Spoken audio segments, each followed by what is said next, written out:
Hello and welcome back to Belmont Bunch. We're going to get right into it because the game's been over for like 20 seconds. So I'm going to get it all out right now.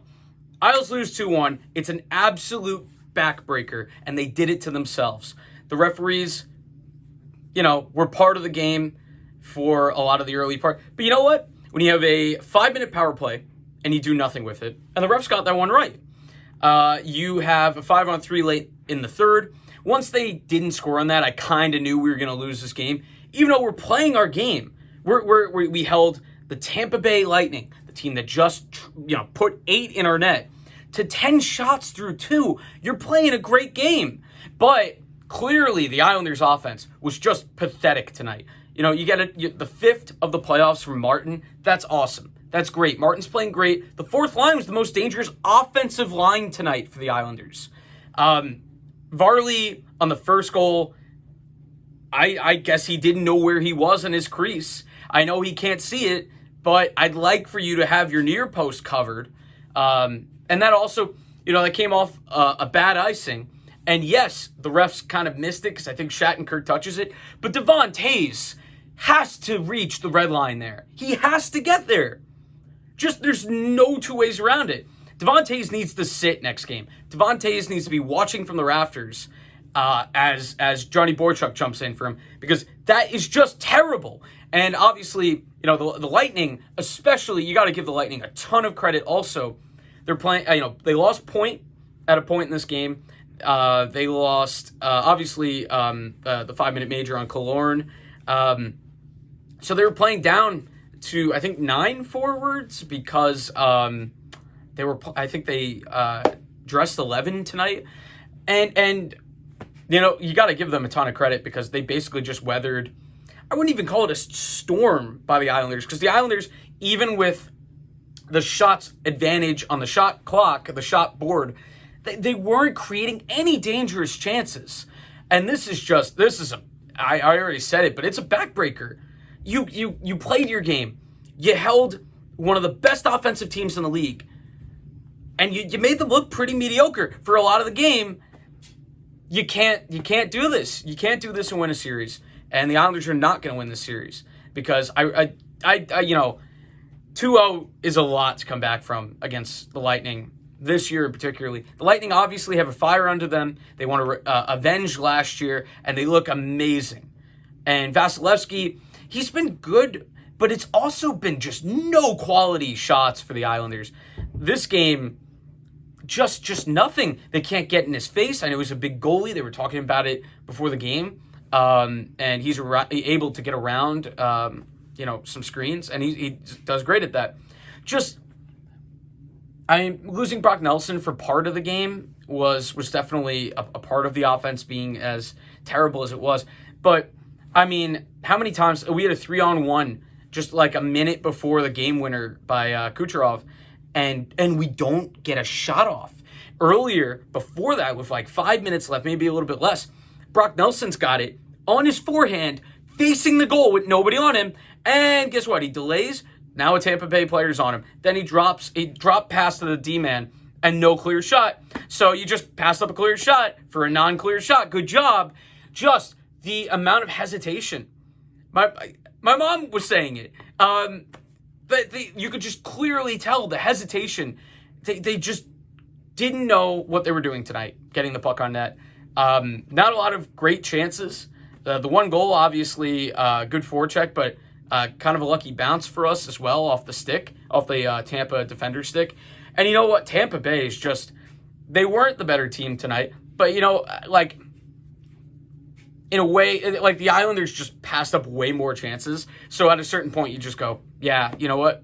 Tampa didn't pass up on their chances, so they deserve to win. That's how it works. Wow, I am so angry at the Islanders right now. Varley kind of left out to dry in the last one. Pulock, I don't know how he doesn't get that puck. He's in a good position. Maybe he's kind of fumbling with a stick. But I was kind of saying, with like 38 seconds, I believe we had the puck in our zone. And I was thinking of it like basketball. When you're kind of waiting on the shot clock, you're trying to kill clock so that you can get the last shot.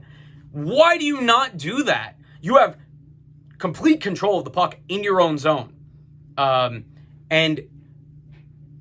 honestly, you should probably just pass it back and forth D to D for 20 seconds. And then, I don't know, dump it in deep with 10 seconds left and go to work. If we'd gone to OT tonight, we had more forwards left. Play for OT at that point.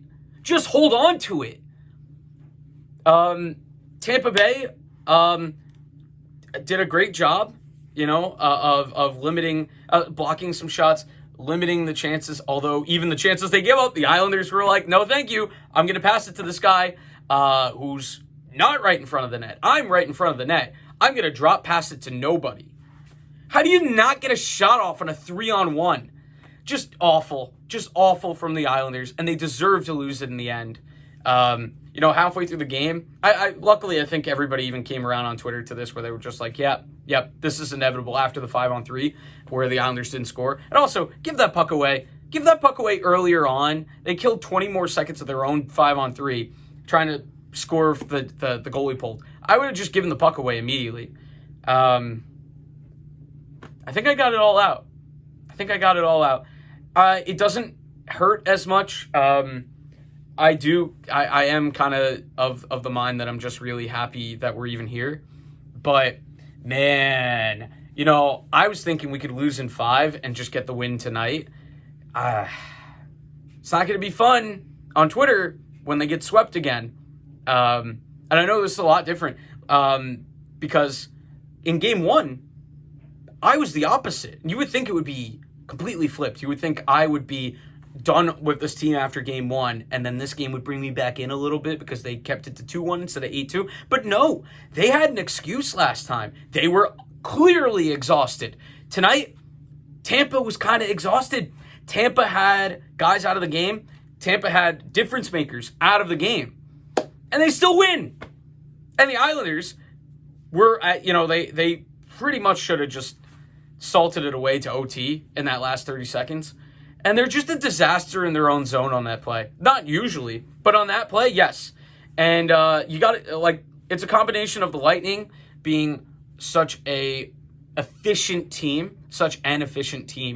And you have to give them credit for that. And the Islanders, not efficient. This is what happens. At this point in the playoffs, the margin for error, this is my first time being at this point in the playoffs, and it's clear the margin of error is tiny.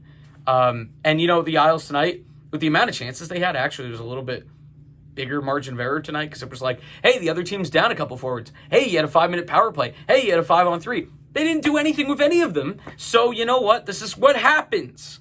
I'm going to stop here because I feel like I've made my point. Tampa fans enjoy it. Tampa just, they didn't play their usual game, although, I don't think people realize Tampa's really good defensively. It's probably just because they're so good offensively, people forget about it.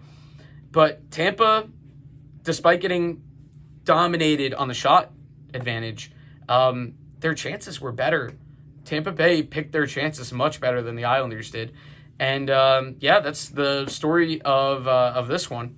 Can't really say story of the series because the Isles pretty much got destroyed last game. Didn't pretty much. They got destroyed. So that's the video. Like and subscribe. Comment below. I'd love to hear what you guys think. Yeah. All right. So, like and subscribe. I already went through that. I'm so angry. All right. We'll see you next time. Hopefully it's less painful. All right. Bye.